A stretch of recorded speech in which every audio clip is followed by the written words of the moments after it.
Gracias, señora presidenta. Señorías, señor ministro, su comparecencia de ayer fue más un mitin electoral que una explicación seria de los presupuestos generales.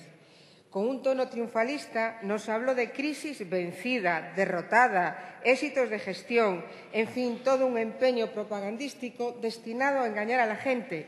Pero, señor ministro, por mucho que se esfuercen en elaborar su mentira, no van a poder engañar a una ciudadanía que sufre las consecuencias de las políticas de recortes sociales y de la precariedad laboral de este Gobierno.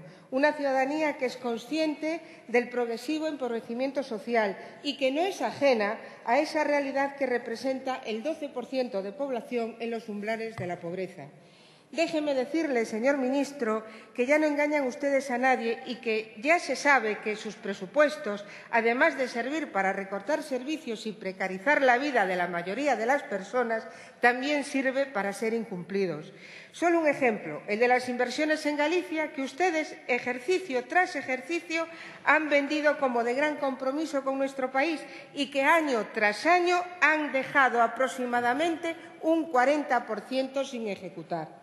Ya no engañan a nadie, señor Montoro, porque estas políticas, las que emanan de estos presupuestos, se han demostrado fracasadas para salir de la crisis, entre otras cosas, porque suponen un reparto totalmente injusto de los costes de la misma.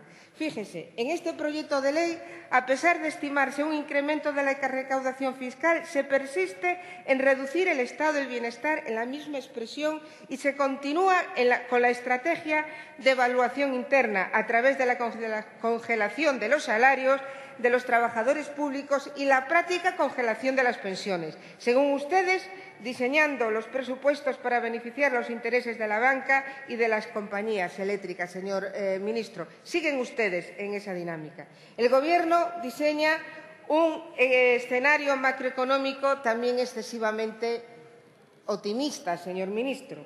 Se contempla un incremento del 5,4% de recaudación en 2015, superior al previsto en 2014. En la actualidad, señor ministro, se está tramitando una reforma fiscal que, de aprobarse, tendrá negativas consecuencias no solo en la justicia y equidad del sistema impositivo y en el propio sistema de financiación autonómica, al modificar impuestos incluidos en los llamados ingresos tributarios del Estado, sino también en la recaudación global, especialmente en el IRPF, donde las rentas más altas se verán considerablemente beneficiadas. Y no nos podemos olvidar, señor ministro, que son las comunidades autónomas quienes tienen la responsabilidad de gestionar los servicios básicos y fundamentales para los ciudadanos y que ustedes las tienen asfixiadas con ese empeño de cumplir el objetivo de déficit. Además, señor ministro, se prevé un fuerte incremento de la recaudación del impuesto sobre sociedades que choca con la bajada de tipos impositivos en este impuesto que se prevé en la citada reforma fiscal. O sea, su optimismo no tiene límites. Por otra parte, contempla vuelvo a decir optimista, incremento del Producto Interior Bruto del 2%, que no parece tener en cuenta el contexto de grandes incertidumbres que, de carácter económico, se aprecia en toda la Unión Europea, por lo que es previsible que no se cumpla ese escenario, lo que supondrán nuevos ajustes y recortes en estos presupuestos. A pesar del incremento que se prevé en el presupuesto para 2015, señor ministro, este proyecto es claramente regresivo en lo relativo a las políticas sociales, puesto que este incremento no se destina a ellas, sino que, al contrario, presenta varios recortes, comenzando por la dotación para el propio Ministerio de Sanidad y Servicios Sociales e Igualdad, cuya dotación desciende un 5,6% con respecto al presupuesto del presente año.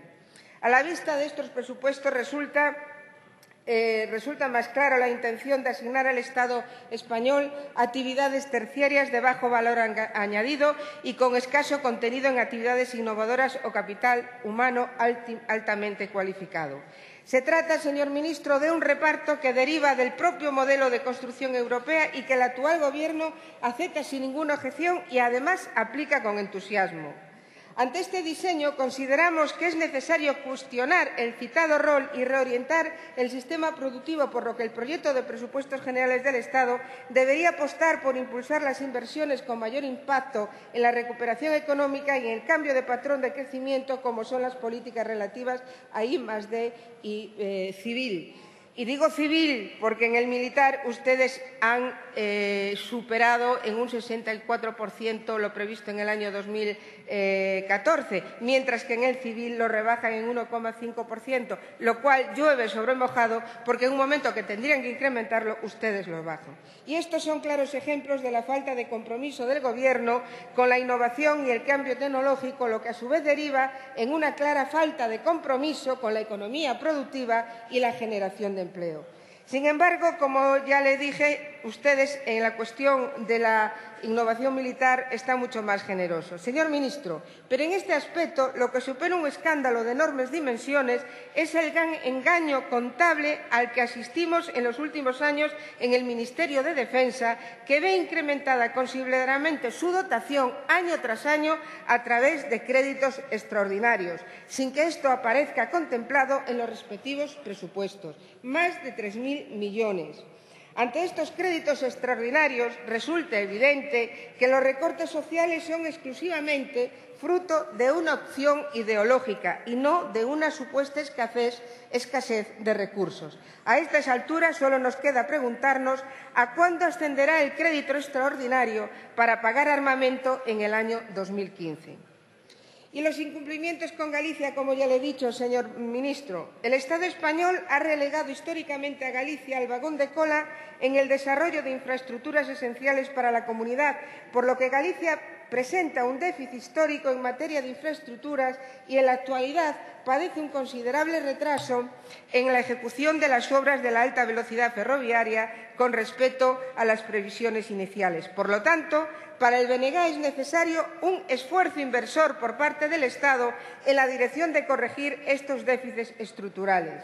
Sin embargo, la inversión en Galicia en este ejercicio pasa de representar el 13,8% del conjunto del Estado en inversión territorializada al 12,4%, en un contexto en el cual se sigue acumulando retrasos y no se han terminado las infraestructuras estratégicas para nuestro país.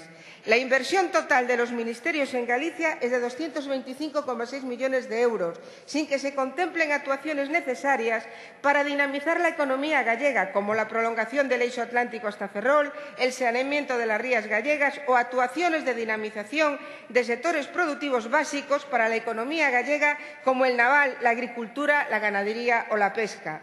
Con respecto a la alta velocidad, se mantiene el mismo artificio presupuestario de años anteriores, con una dotación económica no detallada e inejecutable en la práctica. El AVE de Olmedo-Lubián-Ourense se dota con 578,1 millones, una cifra semejante a la del año actual, pero que mediante este proyecto conocemos que la inversión prevista para el presente año poco más de lo presupuestado, lo que yo le comentaba al principio, que el 40% queda sin ejecutar. Señorías, el propio Gobierno reconoce que más de 200 millones de euros de esa partida no se ejecutarán. Por lo tanto, señor ministro, presentamos la enmienda de totalidad a este proyecto porque no es buena desde el punto de vista social y no es buena desde el punto de vista para Galicia. Gracias, señora Fernández. Señor Quevedo.